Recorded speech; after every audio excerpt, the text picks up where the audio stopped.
Through you, I can do anything. I can do all things. 'Cause it's you who gives me strength. Nothing is impossible. Through you, blind eyes are open. Strongholds are broken. I am living by faith. Nothing is impossible.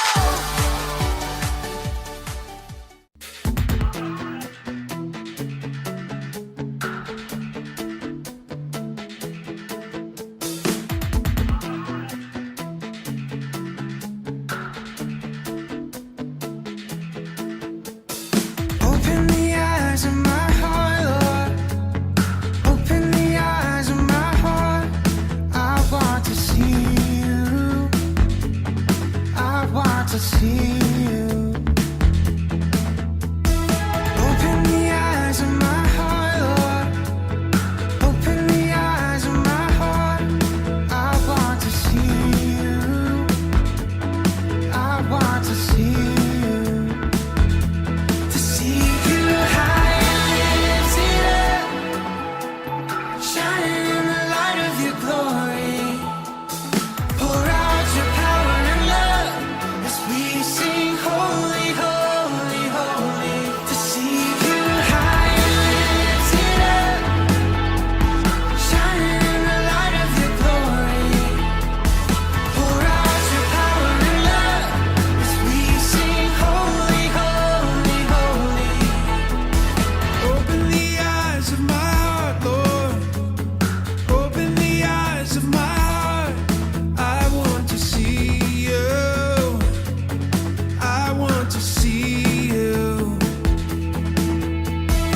Open the eyes of my heart, Lord. Open the eyes of my heart. I want to see you. I want to see you. To see you high and lifted up, shining in the light of your glory. Pour out your power and love as we sing holy, holy, holy. To see you high and lifted up, shining in the light of your glory. Pour out your power and love as we sing holy, holy, holy.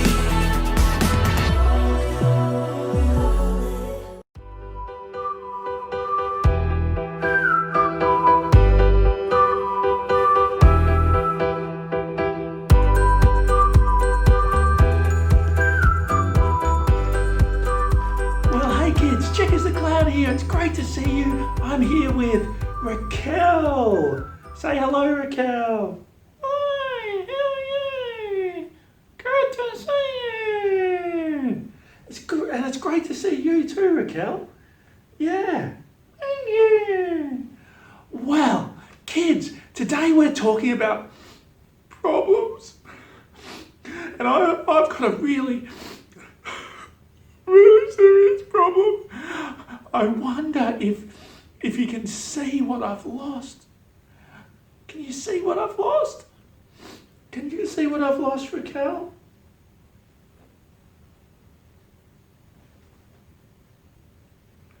No. Can you see, kids? I've lost my nose. I woke up this morning and I couldn't find it anywhere. I think my brother took it and he's hiding it from me.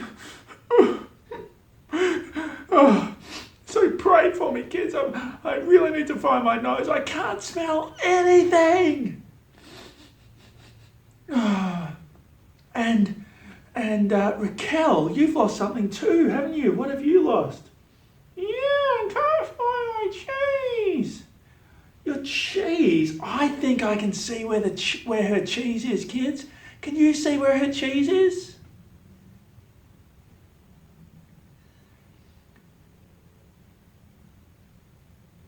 Where do you think it could be, Raquel? Maybe you can use your nose to smell where it could be. What do you think? Okay.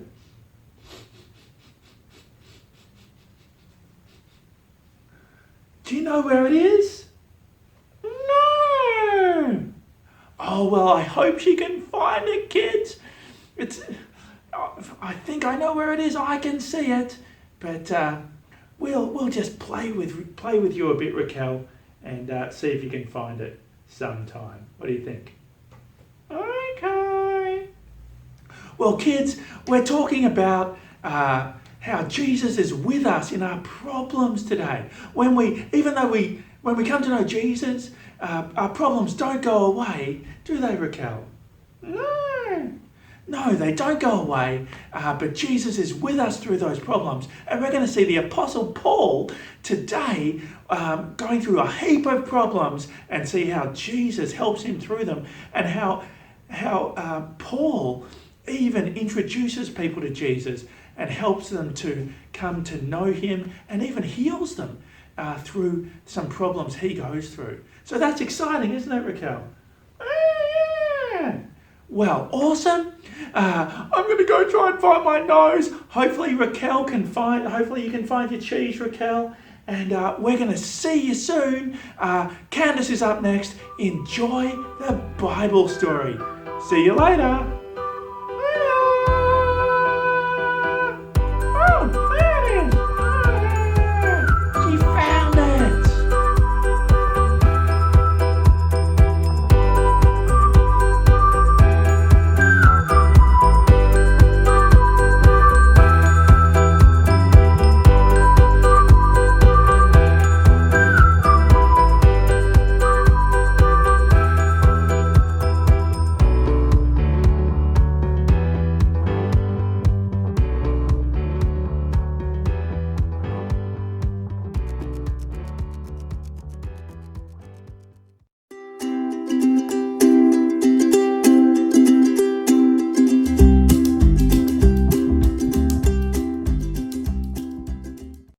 Hey guys, welcome to Kids Church. We're going to be looking at the story of Paul and how he got shipwrecked, went through some tough times, and God helped him through these times. So enjoy the show. This is Paul. Paul used to be someone who tried to stop people from believing in Jesus. But then he put his faith in Jesus and he was never the same. He spent the rest of his life sharing the good news about Jesus and encouraging the believers in different churches. Paul was always telling people about Jesus, but this made some people really angry. Paul was beaten and made fun of, thrown in jail, and even run out of town. In Jerusalem, Paul was arrested by Roman soldiers after a mob tried to kill him. But while Paul was in prison, something amazing happened. Jesus himself appeared to Paul in prison. Jesus said, "Be brave. You have told people about me in Jerusalem. You must do the same in Rome." Paul had a really long journey ahead of him at sea. He had to travel to see Caesar so that he could be set free. For the journey across the sea, Paul was handed over to a Roman commander named Julius. From there, Paul and Julius sailed around Cyprus. The ship fought against the wind for many days until they arrived in a town on an island. But the weather had gotten bad and sailing had become really dangerous. Paul tried to warn the pilot and the ship's owner that it was too dangerous to set sail. But the sailors wanted to reach a better harbour for winter, so they sailed on anyway. A gentle wind began to blow. The sailors wanted to set sail again. They didn't listen to Paul's warning. Soon, that gentle wind grew until it had the force of a hurricane. Paddle for your lives, Paul and Julius. In the midst of the storm, God sent an angel to Paul. The angel said, "Do not be afraid, Paul. You must go on trial in front of Caesar. God has shown you his grace by sparing the lives of all those sailing with you." Paul finally reached land. The island was called Malta, and the people who lived there built a fire to welcome their visitors. Paul was gathering sticks for the fire, and you'd never believe what happened next. A snake bit him. Poor Paul, he shook the snake into the fire. The people, they were so confused. They couldn't figure out why Paul wasn't harmed by the snake because it was really venomous. They decided that Paul must be a god.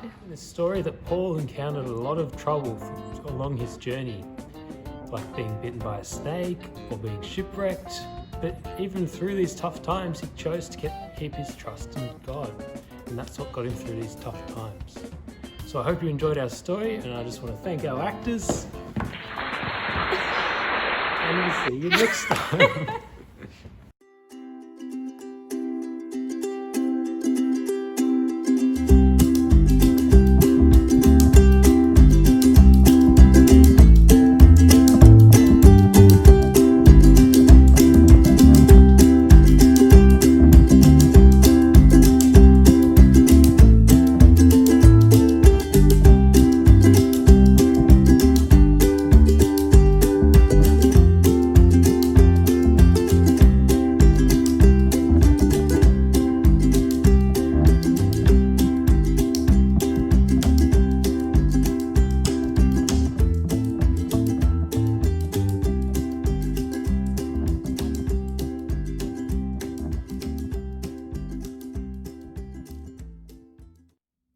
Hello guys, it is I, Jess, your favorite kids church leader. I know.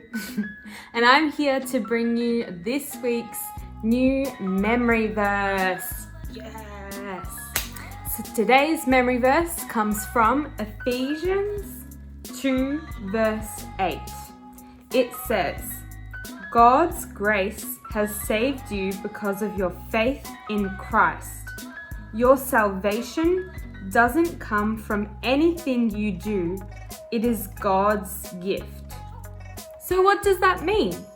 Well, what this verse is actually saying is that God is so full of kindness and love and compassion and mercy that He chose to save us. And there's nothing that we can do to change this. It is purely because of His goodness that He loves us, not because of our good works. All we have to do is have faith that Christ died for you and me and believe that He is the one true King. Let's do some actions! God's grace has saved you because of your faith in Jesus Christ. Your salvation doesn't come from anything you do. It is God's gift. Ephesians 2 verses 8.